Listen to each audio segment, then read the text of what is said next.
Let's look at the physical reality of a modern factory floor. Intense heat and continuous motion combine to transform raw metal into a completed frame. Compare this to a standard retail store. For a merchandiser, accounting is straightforward because they buy completed goods and sell those exact same completed goods. Their inventory is just boxes on a shelf. But a factory doesn't buy completed goods.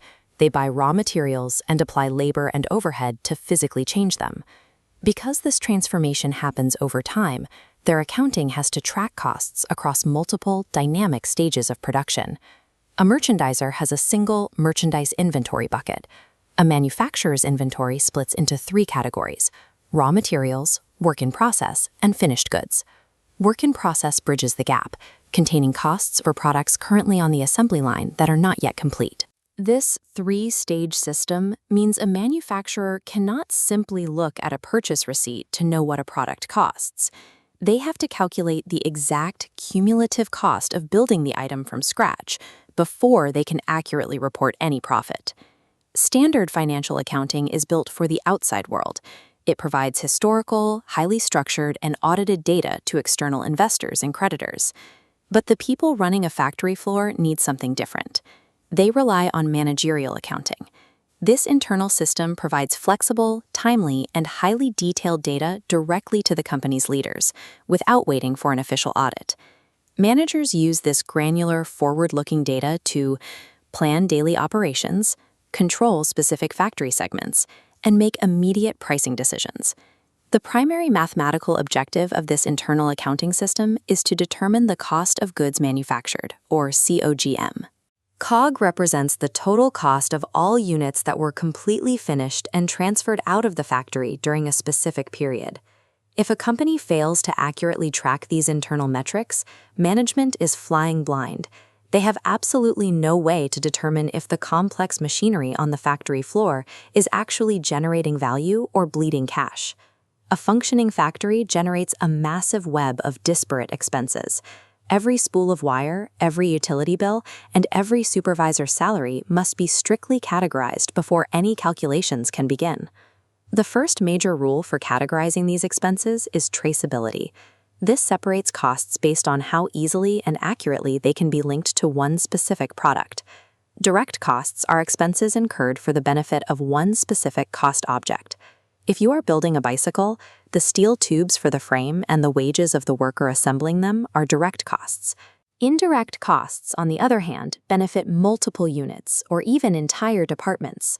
You cannot trace exactly how much factory maintenance or floor cleaning solution went into a single bicycle, so these are categorized as indirect.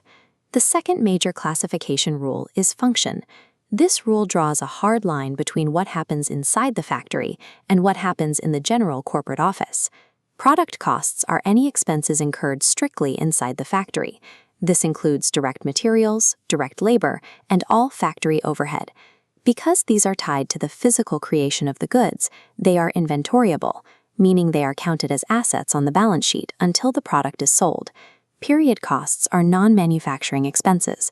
The salaries of administrative staff, the corporate office utility bill, and the advertising budget fall into this category. They are not charged to the product. Instead, they are expensed immediately on the income statement in the period they occur. Categorizing these correctly is vital. If an accountant accidentally classifies a corporate advertising bill as a product cost, it will artificially inflate the value of the inventory on the balance sheet and permanently distort the true cost of production. The third classification rule is cost behavior. This measures exactly how an expense reacts when the total volume of production goes up or down. Fixed costs remain constant regardless of activity. The depreciation on the factory building costs the same whether you produce 1 bike or 1,000. Variable costs, however, change in direct proportion to activity. If you double your production, your cost for raw aluminum doubles along with it.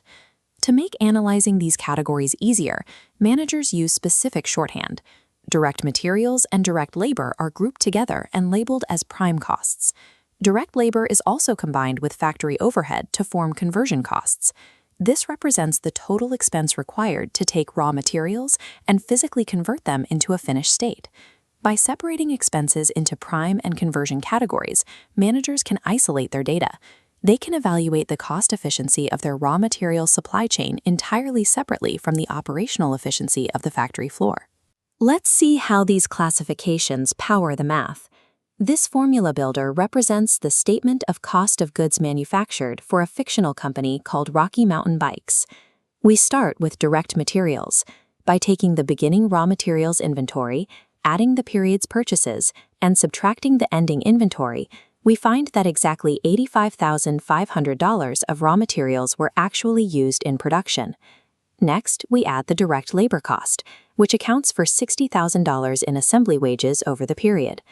Then we add the total factory overhead of $30,000. This groups all the indirect factory expenses, like utilities, insurance, and the supervisor's salary. Summing these three components reveals the total manufacturing costs for the period, $175,500. That $175,500 represents the total spending dropped into the factory during the period, but it does not represent the final cost of completed goods, because some of those bicycles are still trapped halfway down the assembly line. To account for those incomplete goods, we have to make a final adjustment using the work-in-process inventory. First, we add the beginning WIP inventory of $2,500.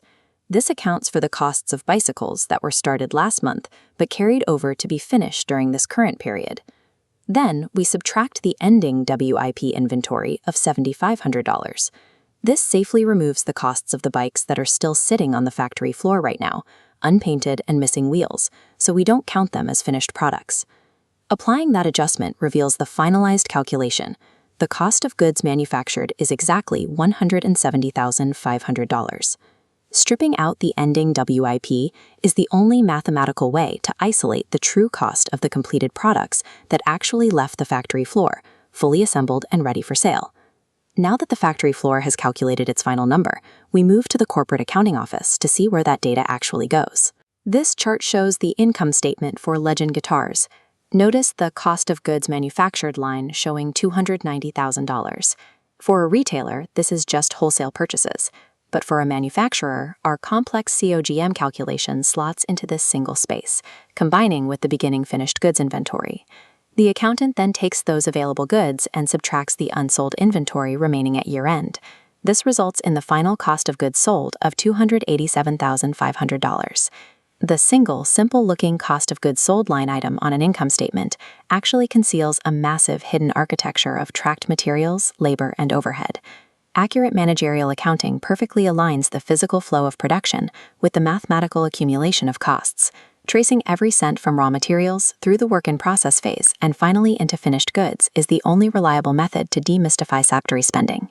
Mastering this tracking engine provides managers the exact granular data they need to control overhead, price their products competitively, and ensure the long-term survival of the corporation.